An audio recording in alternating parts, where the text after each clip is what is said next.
Collector ऑफिसला विषारी औषध घेऊन त्यांनी तिथं सुसाईड केली. 2016ला माझ्या वडिलांनी आत्महत्या केली.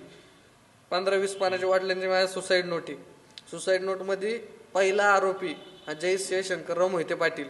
ज्यावेळेस ते प्रकरण झालं, ज्यावेळेस पेपरला टाकली, त्यावेळेस अख्खे सगळं महाराष्ट्र तालुक्याचं पब्लिक रडलं होतं याच्यासाठी. माझे मिस्टर 2001 साली सुमित्रा पतसंस्थेमध्ये ज्युनियर क्लार्क म्हणून नोकरी करत होते. 2013 साली माझ्या मिस्टरांवर सुमित्रा पतसंस्थेचा फ्रॉड झाला म्हणून वारंवार त्रास दिला. घरी लेटर वगैरे यायला लागले. त्याच्यानंतर 2013ला मी बदली करून, माझ्या मिस्टरांना खूप त्रास द्यायला लागले म्हणून मी बदली करून औंध सिव्हिल हॉस्पिटल येथे नोकरीस गेले. त्यांचे वारंवार लेटर यायचे, फोन यायचे आम्हाला. आम्ही आमची वाढ वडलोपाची जमीन जी आहे ती सगळी विकून त्यांच्याकडे 81 लाख रुपये पतसंस्थेमध्ये भरले. त्यांनी फक्त मला 41 लाख रुपयाचीच पावती दिली त्यांनी. आणि एवढे सगळं करून पण त्यांनी माझ्या मिस्टरांना त्रास द्यायचा सोडला नाही. त्यांनी त्यांच्या गेस्ट हाऊसला पहिलवान लोक वगैरे ठेवायचे, दमदाटी करायचे. हा त्रास त्यांना सतत चालूच असायचा. माझं राहतं घर सुजयनगरचं, ते माझ्या जावेच्या नावावर होतं. म्हणजे दिराच्या नाव होतं. दीर वारल्यानंतर जावेच्या नावावर व्हायचं होतं. त्याआधीच त्यांनी ते माझं घर अगदी कवडी मोलानं म्हणजे 3,80,000 त्यांनी ते घेतलं माझ्या मिस्टरांकडून. माझ्या जावेला नेलं तिकडं, त्यांच्याकडून सही घेतली. मग हे सगळं एवढं घेऊन पण परत पाहुण्याराव्यांना नोटीस, बाबा अजून भरतात का, दबाव खाली येऊन पैसे एवढं सगळं विकून भरून पुण्याला निघून गेलं, पण परत दबाव अजून. पाहुण्याला नोटीस पाठव, ह्याला नोटीस पाठव, त्याला. म्हणजे जो माणसाने त्या बँकेत तोंड काळ का गोर बघितलं त्या नावाने 20-20 लाखाची गरज आहे. त्याचा अंगठा खोटा, सही खोटी, सगळा बोगस कारभार. मला सांगायचे की मला त्रास होतोय, मी काय जगू शकत नाही, राहू शकत नाही. आणि त्यांनी कलेक्टर ऑफिसला, मुंडे साहेब होते त्या काळात, त्यांनी तिथं कलेक्टर ऑफिसला विषारी औषध घेऊन त्यांनी तिथं सुसाईड केली.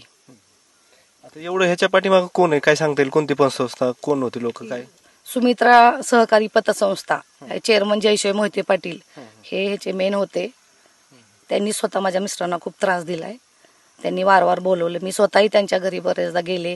81 लाख रुपये जी मी भरलेले पैसे होते त्यांना मी त्यांच्या नीलचे पावत्या मागितल्या, नीलचे दाखला द्या. त्यांनी एकही रुपयाचा मला नीलचा दाखला दिला नाही. ह्याच गोष्टीसाठी माझे मिस्टर म्हणले मी एवढे पैसे भरून पण चोर झालो, की त्यामुळेच हे जास्त डिप्रेशनमध्ये गेले. तर मी त्यांना ते विचारलं की बँकेत गेल्यानंतर तुम्ही माझ्या मिस्टरांना कुठल्या बेसवर कर्ज दिलं, की माझं काय, माझी जी प्रॉपर्टी होती ही तुमच्याकडे काय मॉर्गेज म्हणजे म्हणून ठेवली होती का?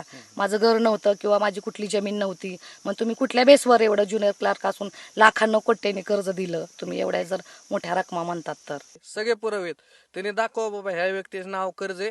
आता कर्ज काय रोख रकमेत दिलंय का? 20 लाखाचं कर्ज समजा सुमित्रा पतसंस्थेनं मी घेतलं, माझ्या नाव चेक आला असेल ना, तो माझ्या कुठल्या तर, आता माझं एचडीएफसीत अकाउंट आहे, सुमित्राचा चेक एचडीएफसीत वटल ना. कॅश पैसे 20 लाख रुपये कुठली पतसंस्था कर्ज म्हणून देते का कोणाला? नाही देत. मग तो चेक माझ्या नावावर जर कर्ज असेल तर माझ्या नाव कुठल्या तर बँकेत त्यांची एक हिस्ट्री तर पाहिजे, ट्रान्झॅक्शन हिस्ट्री, बाबा ह्या बँकेत तुमचा कर्ज दिलंय 10 लाख 20 लाख तुम्हाला, ह्या बँकेत चेक वाटलाय. असं काय नाही, चेक बी वाटला नाही, कर्ज बी दिलं नाही, डॉक्युमेंट लावले चौथ्याची, पैसे नेल्यात 5व्यानी, हे सगळे पैसे लंपास करून सगळ्या तालुका देशोधडीला लावलाय. ह्याच्या पाठीमागं कोण वाटतं तुम्हाला, कोण आहे? 100% जयसे मोहिते पाटील, दुसरं कोणच नाही. 100% त्यांनीच बुडवले, पैसे त्यांनीच खाल्लेत. कोणी 1 रुपया खाल्लेला नाहीये. ह्यांच्या बागेतला आंबा चोरून नेत नाही कोण. आंबा खायची परमिशन नाही कामगाराला. हे एवढं 11 कोटी कोण कामगार वाटा करत असतील. त्यांनी खूप लोकांचं वाईट केले, खूप संसार लोकांचा रस्त्यावर आणले. सुमित्रा पतसंस्थेचे खूप लोक मेलेत. त्यांचे आजी म्हणजे प्रत्येकाचं मी काही नाव इथं घेऊ शकत नाही, पण खूप लोक रस्त्यावरले त्यांचे घरदार घेतले, की फ्रॉड जो पेपरला दिला होता त्याच्या 10 पटीने ह्यांनी त्या लोकांकडून वसूल करून घेतली आणि ही बँक त्यांनी मोडीत काढली. ऍक्च्युली हा फ्रॉड खरं त्यांनीच केलाय. हे फक्त कामगाराच्या माथी मारून रिकामे झालेत. माळशिरस मध्ये असे खूप लोक असतील, बरोबर? खूप लोक आहेत, पण त्यांच्या दबावापोटी दहशतपोटी कोणीही पुढे येत नाहीये. एकमेव की माझ्या खूप अन्याय झाला, त्याच्यामुळं मी हे पाऊल उचललं. जयसे मोहिते पाटील सुमित्रा पतसंस्थेचे चेअरमन, त्यांनी आता 4-5 दिवसापूर्वी टीव्ही पुढे, मीडिया पुढे तुमच्या समोर असं वक्तव्य केलं की बाबा सुमित्रा पतसंस्थेत जो घोटाळा झाला तो घोटाळा इथल्या कामगारांनी केला किंवा कामगारांनी घोटाळा केला आणि आम्ही लोकांचे 1100 कोटी रुपये महागारी दिलेत आणि ठेवीदारांचे काहीतरी 55 कोटी रुपये राहिलेत ते पण आम्ही लवकर देऊन परत हायशी बँक चालू करतोय. 1100 कोटी रुपये दिले म्हणजे पतसंस्था 210 कोटी रुपयाची सगळी. 1100 कोटी रुपये लोकांचे महागारी दिले. मग लोकांचे महागारी दिलेले पैसे दिले कुणाला बाबा? 55 कोटी रुपये राहिलेत कुणाचे आणि 1100 कोटी रुपये दिले कुणाला? ह्याची त्यांनी आम्हाला 2-3 दिवसात आम्ही माहितीच्या अधिकाऱ्याखाली त्यांना लेटर पाठवणार आहे. त्यांनी पतसंस्थेतनं आम्हाला त्याची माहिती द्यावं की बाबा 1100 कोटी रुपये ह्या व्यक्तीला दिलेत, क्या 55 कोटी रुपये ह्या व्यक्तींचे राहिलेले आहेत. दिला तर रुपयाच कुणाला नाहीये, फक्त याकडे देऊन लोकांची दिशाभूल करायचं काम करतात. आणि पतसंस्था कुणी बुडवली, काय केलं, पैसे कुणाच्या बंगल्यावर गेले, कुणाच्या वॉटर पार्कवर गेले, कुणा कारखान्यावर गेले, तालुक्याला माहिती. 1100 कोटीचा घोटाळा कामगार करणार. काय वाटतं तुम्हाला त्यांच्यावरती काय ऍक्शन घेतली पाहिजे? तुम्ही कोणत्या पद्धतीने काम करता? आपली केस कोर्टात चालू आहे, हायकोर्टात केस आहे चालू आहे. आम्हाला 100% नाही मिळणार, पण कसं होते दबाव तंत्र हे ते पैशाचा वापर प्रत्येक ठिकाणी. आता 1100 कोटी रुपयात म्हणल्यावर आमचं काय टेकणार आहे का?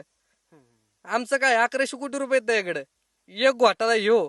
त्याच्या आधी ती दुसरी स्वरूप राणी बुडवली, हे बुडवलं, दूध संघ बुडवला, सोलापूर DCC बुडवली, विजय शुगर विकला. अवले पैसे आहेत, दबाव तंत्र खाली घेऊन आता हे सगळं मॅनेज करा.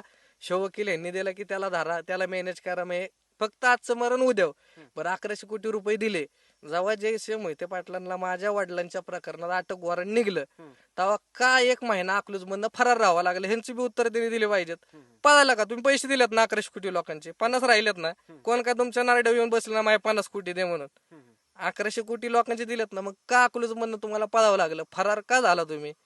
ह्याच्यापासून पळून तुम्हाला काय सांगायचंय? त्यांची एवढी दहशत होते त्यामुळं पोलीस स्टेशनला जाऊ शकत नव्हतो आम्ही, की आजपर्यंत कुणी डेअरिंग केली नाही. माझा नवरा किंवा माझे मिस्टर गेल्यानंतर आम्ही हे पाऊल उचललं, की त्यावेळेस माझ्यात पण का डेअरिंग आलं, की मी एवढी पूर्ण माझा संसार उद्ध्वस्त केला की माझ्या नवऱ्याचा जीव वाचावा म्हणून. आणि त्यांनी सगळं घेऊन पण आम्हाला शेवटी काहीच नाही. माझी स्टेट गेली, माझा नवरा गेला. मग त्यावेळेस मी मनानं उदार होऊनच केलं, काय काय व्हायचं तर होऊ दे म्हटलं. माझ्या मुलांना सांभाळतील म्हणलं, माझे नातेवाईक आहेत, तुम्ही जरी मोहिते पाटलांनी मला मारलं तरी पण मी तयार आहे म्हटलं मारायला. मग त्याच्यामुळे मी ते डेअरिंग केली. अपेक्षा काय आता काय व्हायला पाहिजे यातून सगळं? नाही, ह्याच्या अपेक्षा म्हणजे माझे कसे ह्यांना हे आता मोकाट आहेत ना.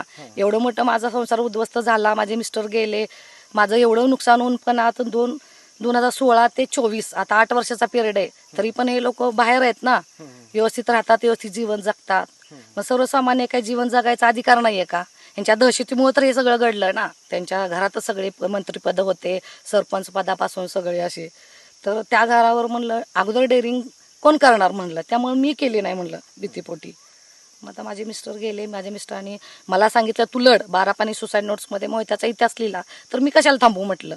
नाही, जोपर्यंत मी जिवंत आहे तोपर्यंत मी मोहिते पाटलाबरोबर लढत राहणार, लढतच राहणार आहे. माझा लढा मी काय म्हणजे मागं नाही हे करणार आहे. परमेश्वरावर माझी तेवढी ही आहे की माझं म्हणजे जे बोलते ते माझं सत्य आहे. माझे अन्याय झाले आहे हे सगळ्या तालुक्यात लोकांना माहिती आहे. माळशिरस तालुक्याच्या माझ्या मिस्टरांची 12 पानी सुसाईड नोट्स ज्यावेळेस ते प्रकरण झालं, ज्यावेळेस पेपरला टाकली, त्यावेळेस अख्खे सगळं माळशिरस तालुक्याचं पब्लिक रडलं होतं याच्यासाठी.